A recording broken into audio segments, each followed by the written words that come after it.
నమస్తే. ఇంట్లో ఉండే ఇల్లాలికి ఈ టిప్స్ అనేవి ఖచ్చితంగా ఉపయోగపడతాయి.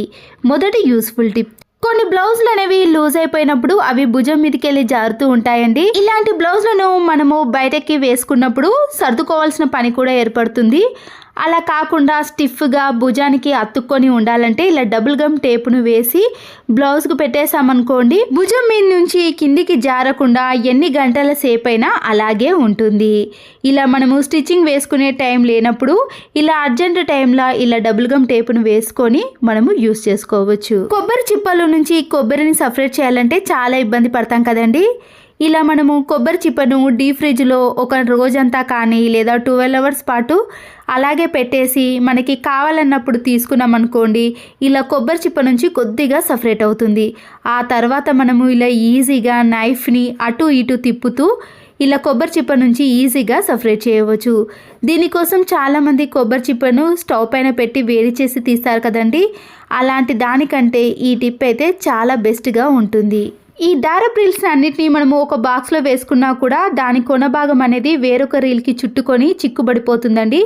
దీనివల్ల దారం అనేది కూడా వేస్ట్ అయిపోతుంది కదా. ఖాళీ అయిన దారపు రీల్ని పడేయకుండా ఇలా సీజర్తో మనము ఈ దారపు రీల్ని కొద్దిగా కట్ చేసుకోవాలి.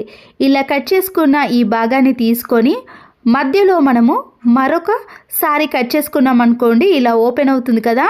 ఇప్పుడు దీన్ని ఇలా దారపు రీల్ మధ్యలో పెట్టేసామనుకోండి, ఆ దారపు రీల్ కొన భాగం అనేది బయటకి రాకుండా ఉండటమే కాకుండా చిక్కుపడిపోకుండా ఇలా నీట్గా ఉంటాయి. మళ్ళీ ఎప్పుడు కావాలంటే అప్పుడు ఈజీగా తీసుకోవచ్చు. అంతేకాకుండా ప్లాస్టర్ అయిపోయిన తర్వాత పడేసాం కదండి, దీన్ని కూడా అస్సలు పడేయద్దండి.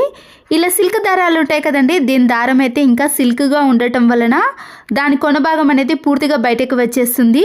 అది రాకుండా ఉండాలంటే ఇలా అయిపోయిన ప్లాస్టర్ని పెట్టేసామనుకోండి, దారం అనేది చిక్కుబడిపోకుండా ఇలా దారపు రీల్స్ అనేవి అన్నీ నీట్గా కనబడతాయి. పెన్ అయిపోయిన తర్వాత క్యాప్ని పడేయకుండా దీనికి డబుల్ గమ్ టేప్ని అతికించేసేయండి. ఈ పెన్ క్యాప్ని మనము హాల్లో కానీ కిచెన్లో కానీ ఎక్కడైనా పెట్టుకోవచ్చండి. నేనైతే ఇక్కడ ఇలా బీరువాలో ఈ పెన్ క్యాప్ని అతికించేసి కీస్ని కూడా దీనికి వేసుకున్నానండి. మనకి ఎప్పుడు కావాలంటే అప్పుడు ఈజీగా కనబడతాయి. ఇంటి ముందట ముగ్గు వేయడానికి మనము ఏదైనా ఒక బౌల్ని యూజ్ చేస్తాం, కానీ దానికంటే ఇలా ఖాళీ అయిన కొబ్బరి చిప్పలు ఉంటుంది కదండి, దాంట్లో మనము ఇలా ముగ్గు పిండిని తీసుకొని రోజు ఇంటి ముందట ముగ్గు వేయడానికి ఇలాంటి కొబ్బరి చిప్పలు అనేవి చాలా బాగా యూజ్ అవుతాయి. చినిగిపోయిన పాత షర్ట్స్ ఉంటాయి కదండి, దాన్ని వేస్ట్ అని పడేసాం, కానీ ఇలా ఇంట్లోకి యూజ్ చేసుకున్నాం అనుకోండి, ఇంట్లో అందరూ మెచ్చుకోకుండా ఉండరు. ఇలా షర్ట్స్కి ముందుగా మనము అన్ని బటన్స్ని పెట్టేసిన తర్వాత సీజర్ని తీసుకొని ఈ హ్యాండ్స్ కింది భాగం నుంచి కట్ చేసుకోవాలి. అయితే అంతకు ముందుగా మనము ఈ హ్యాండ్స్ని కూడా ఇలా రెండు వైపులో ఉన్న వాటిని కూడా కట్ చేసుకోండి. ఇప్పుడు హ్యాండ్స్ కట్ చేసుకున్న తర్వాత మళ్ళీ మెడ భాగం ఉంటుంది కదండి, ఆ నెక్ భాగాన్ని కూడా ఇలా కరెక్ట్గా చూసి ఎక్కడి వరకు ఉందో అక్కడి వరకు పూర్తిగా కట్ చేసుకోవాలి. ఇలా నెక్ భాగాన్ని కట్ చేసుకున్నాక మీకు కరెక్ట్గా లెవెల్గా రావాలంటే కూడా మరొకసారి ఇలా పూర్తిగా కట్ చేసుకోండి. ఆ తర్వాత షర్ట్ కింది భాగం ఉంటుంది కదండి, ఇలా ఓపెన్ ఉంది కదా, మనము మిషన్ మీద కానీ సీజర్ మీద కానీ స్టిచ్చింగ్ వేసుకోవాలి.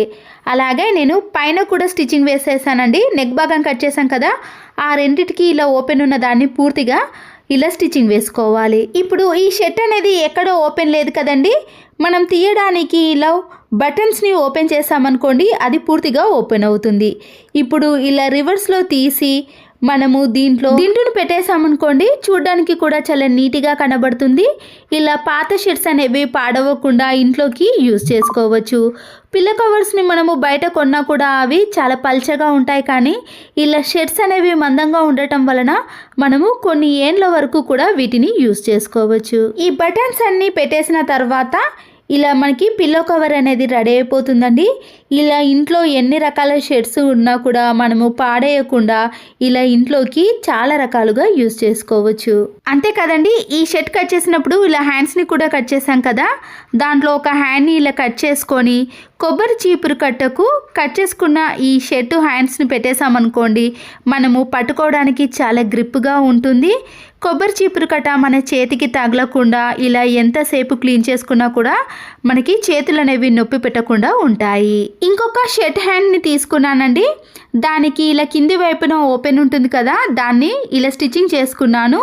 మన ఇంట్లో ఉండే అంబ్రెల్లాస్ ఉంటాయి కదండి, మనం వీటిని బయట అలాగే పెట్టేసామనుకోండి డస్ట్ పడుతుంది కదా.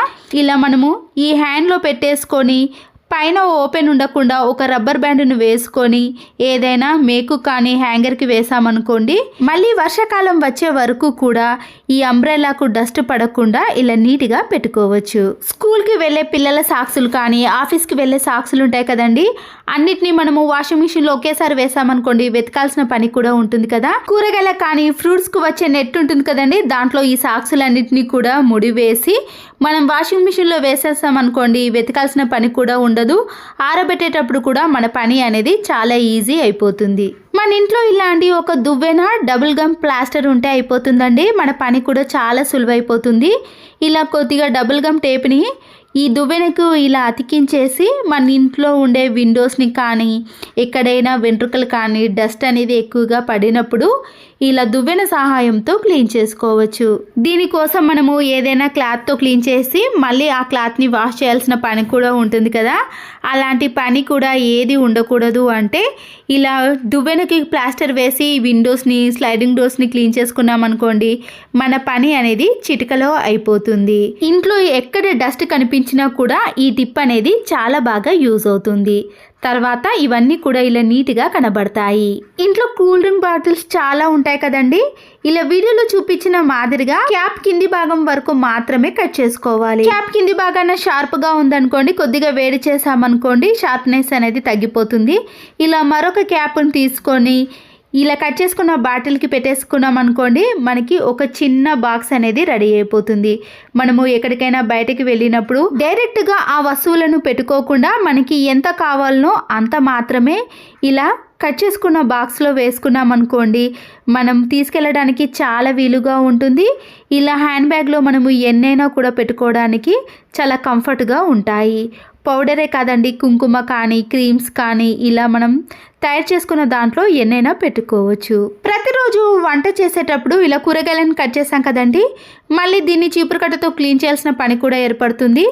ఇలా 5 kg కవర్స్ కానీ 10 kg కవర్స్ ఉంటాయి కదండి, మనము సరుకులు తెచ్చుకున్నప్పుడు ఇలాంటి పెద్దగా ఉన్న కవర్స్ని పడేయకుండా ఇలా సీజర్తో పూర్తిగా కట్ చేసుకున్నాం అనుకోండి, ఇవి వెడల్పుగా ఓపెన్ అవుతాయి. అప్పుడు దీంట్లో మనము ప్రతిరోజు కూరగాయలను కట్ చేసేటప్పుడు ఈ కవర్ని పరుచుకొని కట్ చేసుకున్నాం అనుకోండి, వేస్టేజ్ అంతా కూడా ఈ కవర్లోనే ఉంటుంది.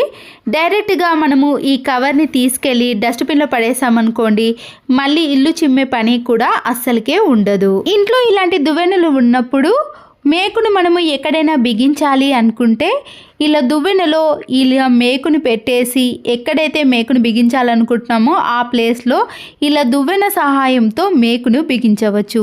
చేత్తో పట్టుకొని మేకును బిగించామనుకోండి అది స్లిప్ అయిపోతుంది కదా, అలా స్లిప్ కాకుండా డైరెక్ట్గా ఇలా గోడకు మేకును బిగించాలంటే ఈ టిప్ అనేది చాలా బాగా యూజ్ అవుతుంది.